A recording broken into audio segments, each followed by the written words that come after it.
After spending 15 years on death row, Betty Lou Beets was executed in the state of Texas. But to understand how a great-grandmother in her 60s ended up strapped to a gurney, we need to go back to a quiet summer night in 1983. And a man who never came home from a fishing trip. Welcome to the Crime Vault, where real stories, real crimes, and real consequences come to light. If you're into true crime, you're in the right place. Don't forget to like, subscribe, and share, so you never miss a story from the vault. Jimmy Don Beets was Betty's fifth husband. Sixth, if you count the one she married twice. But Jimmy would be her last. On the night of August 6, 1983, at their modest home near Cedar Creek Lake, Betty sat in the living room with Jimmy and her son, Robbie. The house was quiet, tucked away from the world. At some point that evening, Betty pulled Robbie aside. She told him she was done with the marriage. And then she told him something darker. She said Jimmy had to die tonight. She didn't explain. She just told him to leave. He stepped outside, closed the door, and didn't look back. Inside, Jimmy was half asleep in his recliner. The TV flickered quietly in the corner. He never heard Betty walk in. Never saw the pistol in her hand. There was no yelling. No struggle. Just 2 shots to the head. Jimmy's body sagged into the cushions as life left him. Betty stood there for a moment just watching. She didn't check for a pulse, didn't cry. She just stared at him, then turned and walked away. When Robbie came back 2 hours later, he didn't ask questions. And Betty didn't have to say a word. She just stood there, calm in a way that didn't make sense. Jimmy still lay slumped and lifeless, exactly where she had left him. Robbie looked at her, then at the body and back again. There was no panic, no tears, just a quiet certainty, like she had already rehearsed this moment out in her head 100 times. She didn't explain, and he didn't press her. All she said was, "Help me get rid of the body." And he did.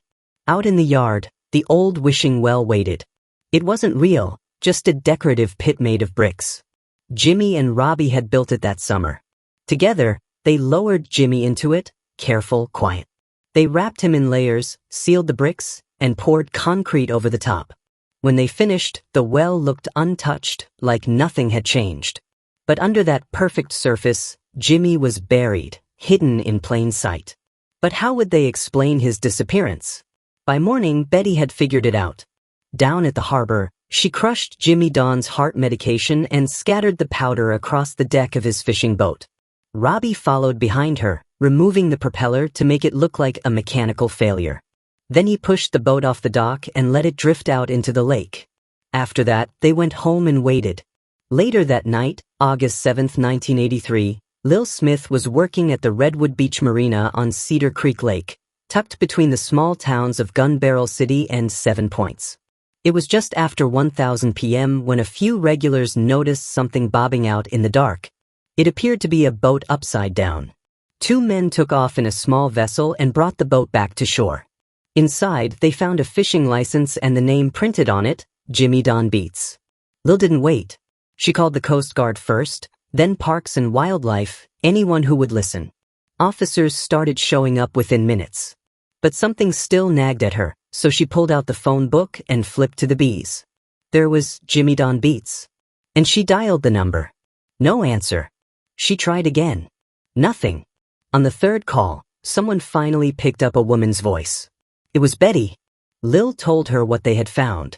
Jimmy's boat was drifting near the marina, and his fishing license had been recovered on board. Betty didn't panic. She didn't cry. She calmly drove down to the marina and confirmed what everybody feared. The boat was Jimmy's. But where was he? By that time, the wind had kicked up and the lake was rough. So, the officers decided to hold off until morning to start the full search. By 8:30 the next day, police knocked on Betty's door. They asked her if Jimmy came home overnight, and Betty told them no. He had gone fishing the evening before and never returned. But this time, she added something else. Jimmy had been having problems with the boat. And with that information, the search kicked into high gear. Rescue crews from across the state joined in. Local fire departments, the Henderson County Sheriff's Office, and even firefighters from Dallas, where Jimmy had worked for 26 years. They had all gathered to find their friend. And for 3 weeks, they dragged the lake. They used boats, divers, and even helicopters, but they found nothing. Jimmy Don Beets had disappeared, and Betty stayed quiet. She kept to herself. Didn't visit the search crews.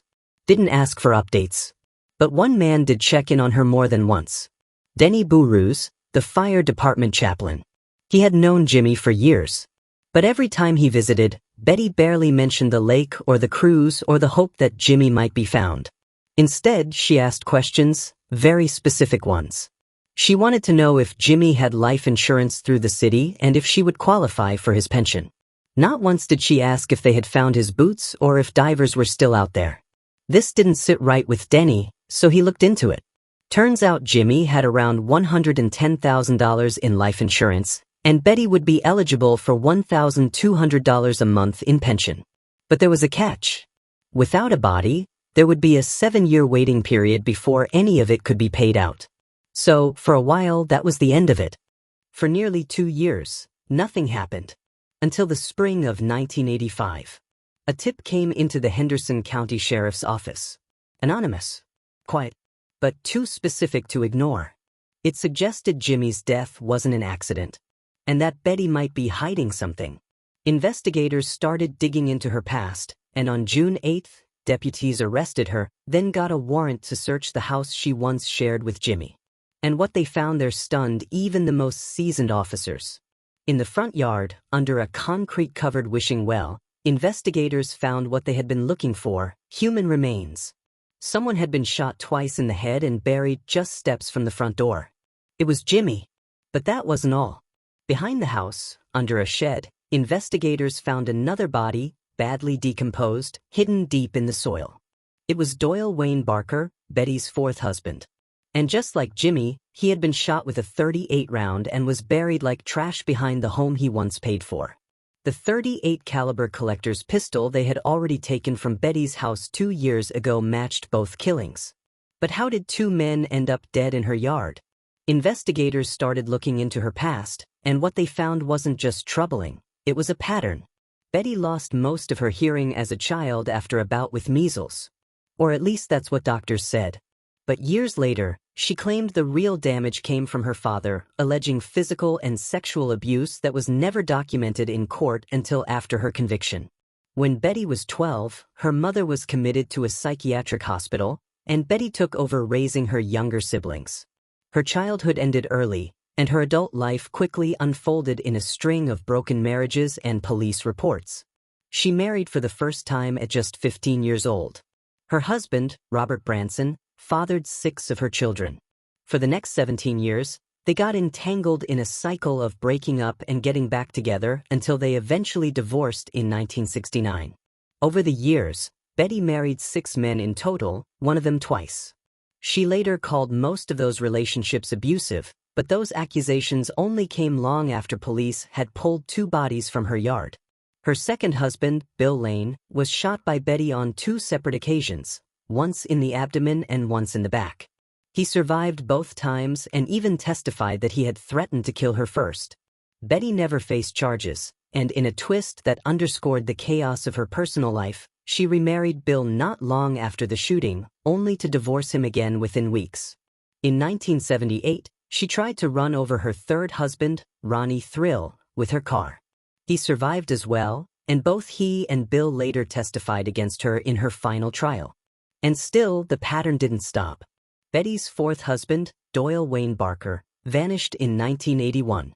No missing persons report was ever filed. Betty simply told people that he had left her.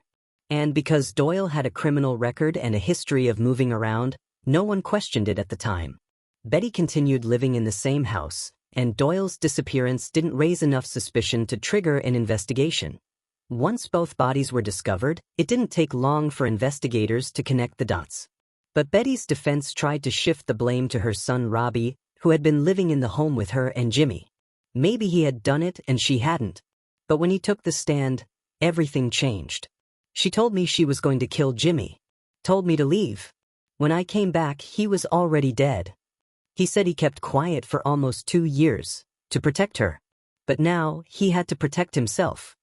He called his mother a very selfish woman. The jury believed him. On October 11, 1985, Betty Lou Beets was convicted of murder. 3 days later, she was sentenced to die. But Betty didn't go down without a fight. Her appeals dragged on for 15 years, weaving through court after court. She filed appeal after appeal, arguing that the motive, insurance money, didn't qualify as capital murder. But every door eventually closed. On February 24, 2000, Betty Lou Beets was taken to the Huntsville unit in Texas. She declined a last meal.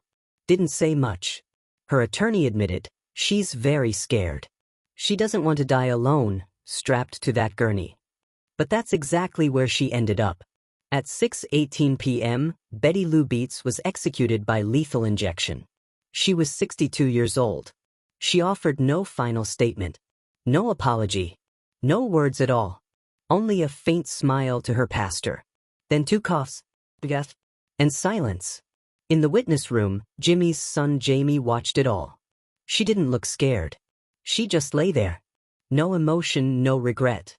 But I didn't think about her. I saw my dad's face. And I knew it was finally over. To this day, Betty Lou Beets remains one of the most infamous female killers in Texas history. Her story is both tragic and terrifying, a portrait of a woman whose past may have shaped her actions, but whose choices sealed her fate. Was she a product of abuse, or a master manipulator? A victim, or a cold-blooded killer? You decide. Let us know in the comments.